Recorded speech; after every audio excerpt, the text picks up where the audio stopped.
Alors le charisme, c'est vraiment important si tu veux être pris au sérieux par les autres, que ce soit par des collègues, par ton supérieur, lors de réunions, lors d'un entretien d'embauche.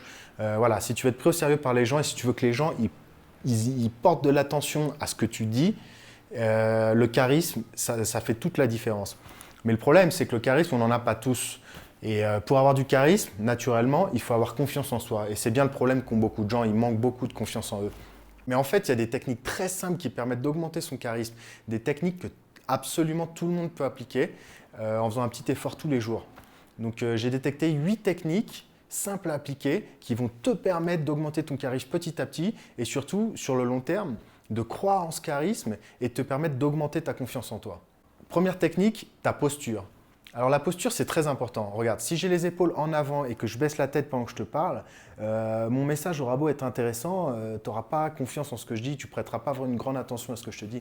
Par contre, si j'ai le dos bien droit, j'ai les épaules en arrière et la tête droite, et que je te parle comme ça, tu vas tout de suite porter beaucoup plus d'attention à ce que je dis parce que j'aurai un charisme naturel. Et cette technique-là, c'est vraiment la plus simple, mais c'est aussi la plus efficace. Tu fais un petit peu attention à comment tu marches dans les couloirs, à la manière dont tu te tiens sur ta chaise ou la manière dont tu te tiens en réunion ou en entretien. Tu vas voir que les gens ils vont beaucoup plus t'écouter. C'est une technique simple à appliquer, tu fais le petit effort tous les jours et ça va vraiment naturellement augmenter ton charisme petit à petit. La deuxième technique, elle est très liée à la posture, c'est le regard. Le regard, si je te regarde bien droit dans les yeux, tu vas beaucoup plus m'écouter. Si je regarde comme ça, je baisse tout le temps les yeux quand je te parle, ou je regarde ailleurs, tu vas pas prendre, tu vas me voir comme un fantôme, comme une personne qui n'existe pas, et tu vas pas vraiment porter attention à ce que je dis. Le regard, c'est le reflet de l'âme, et si tu regardes ailleurs, les gens, ils vont pas interagir avec toi vraiment profondément. Donc c'est vraiment important de regarder dans les yeux, c'est facile à faire, c'est vraiment pas quelque chose de surhumain. Peut-être que des fois, il y a certaines personnes qui ont besoin de se forcer à le faire, c'est pas naturel chez eux, mais ça change vraiment tout. Donc fais un petit effort, regarde les gens dans les yeux. Alors le troisième point, c'est sourire. C'est vraiment facile aussi comme technique à appliquer. Tu souris. Quand tu regardes les gens, tu souris, tu les regardes dans les yeux, tu leur souris. Quelqu'un qui sourit, ça dégage vraiment une attitude positive, ça dégage un positivisme. Voilà, si tu regardes quelqu'un passer dans le couloir, il sourit, tout le monde le regarde, quoi. Il a du charisme, tout le monde le regarde et il se dit, mais qu'est-ce qu'il a ce gars-là? Il est heureux, il est sûr de lui. Et voilà, ça attire l'attention des gens.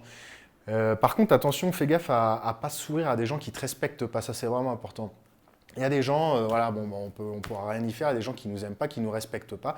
Si tu souris à des gens qui te respectent pas, ça va montrer un signe de soumission. Donc ça va être encore pire. Donc fais pas l'effort de sourire aux gens qui méritent pas la peine. Par contre, tous les gens, soit qui te respectent, soit un peu neutres que tu connais pas trop, n'hésite pas à leur sourire et ça va vraiment attirer l'attention sur toi et ça va grandement augmenter ton charisme. Quatrième conseil, le toucher. Alors ça, c'est quelque chose que j'ai vraiment découvert ici au Mexique. Comme tu le sais, j'habite au Mexique. C'est un peu la même culture qu'aux États-Unis. Les gens, ils sont très tactiles. Dès qu'il y a un événement, un anniversaire, un truc à féliciter, ils se prennent dans les bras, une grosse tape dans les bras.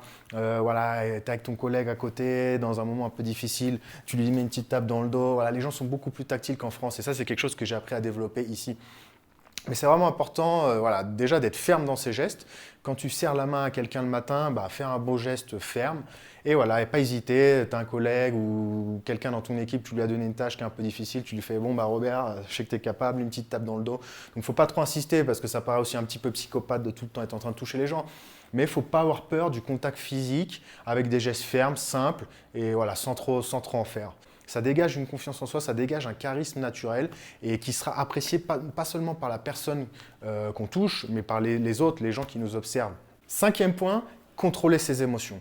Alors ça, c'est peut-être le point le plus important. Alors je ne sais pas si tu en as entendu parler, mais le quotient émotionnel, c'est un quotient qui a été développé parce qu'on s'est rendu compte que le quotient intellectuel, il ne reflétait pas du tout le succès que pouvaient avoir les gens dans leur vie. Il y a des gens avec un quotient intellectuel très élevé qui ratent complètement leur vie et des gens avec un quotient intellectuel très bas qui réussissent très très bien leur vie, qui sont heureux, qui gagnent beaucoup d'argent, qui aiment ce qu'ils font. Donc en fait, on a cherché un moyen de trouver une nouvelle échelle pour mesurer le succès et on est arrivé au quotient émotionnel. Alors le quotient émotionnel, bon, on ne va pas en parler très en détail dans cette vidéo parce que ce n'est pas le but, on en parlera peut-être dans une autre vidéo. Mais en gros, c'est l'art de comprendre ses émotions, contrôler ses émotions, comprendre les émotions des autres et interagir avec les autres. Mais c'est relié aux émotions. Donc si tu apprends vraiment à contrôler tes émotions, tu ne te laisses pas aller, par exemple dans une réunion, quelqu'un dit quelque chose, il va t'envoyer un petit pic, ça va vraiment t'énerver. Si tu te laisses aller à t'énerver et tu te laisses aller à tes émotions, tu vas perdre toute crédibilité et ton charisme va être détruit.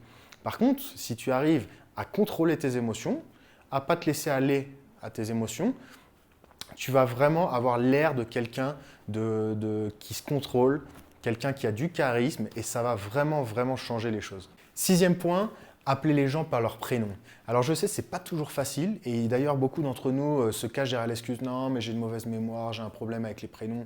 Mais tout le monde a un problème avec les prénoms. Par contre, ce qui fait la différence entre les grands hommes et les gens normaux, c'est les gens qui arrivent à retenir le prénom des gens et appeler les gens par leur prénom. Il n'y a rien de pire quand tu as une conversation avec quelqu'un que tu ne connais pas, qui vient de se présenter à toi, il vient de te donner son prénom, et 2 minutes après, tu ne te rappelles déjà plus dans la conversation, il n'y a rien de pire pour te décrédibiliser. Les gens aiment leur prénom, ils sont nés avec, et on les appelle comme ça depuis la naissance, alors ils aiment qu'on les appelle par leur prénom. Si tu appelles quelqu'un par son prénom, ça va tout de suite lui attirer l'attention, tu vas tout de suite monter dans son estime, et il va tout de suite porter son attention sur toi. Donc forcément, ça va te donner énormément de charisme. Alors, il y a des techniques très simples pour utiliser le prénom des gens. Il faut utiliser un système d'ancrage. Par exemple, je vais donner un exemple. Si tu rencontres une fille qui s'appelle Amélie, tu peux très bien te rappeler d'une scène du film Amélie Poulain. Quand tu vois cette personne, tu te rappelles de la scène de cette film et tu dis « Ah oui, c'est vrai, elle s'appelle Amélie ». Ou, je sais pas, tu peux utiliser par exemple des souvenirs personnels qui sont arrivés dans ta vie personnelle. Par exemple, je sais pas, si tu rencontres quelqu'un qui s'appelle Nicolas, moi il y a quelques semaines, je suis parti en vacances à la plage, j'ai loué un Airbnb. Bon, le mec, sa maison, elle s'appelait la maison Nicolas, il avait donné un nom.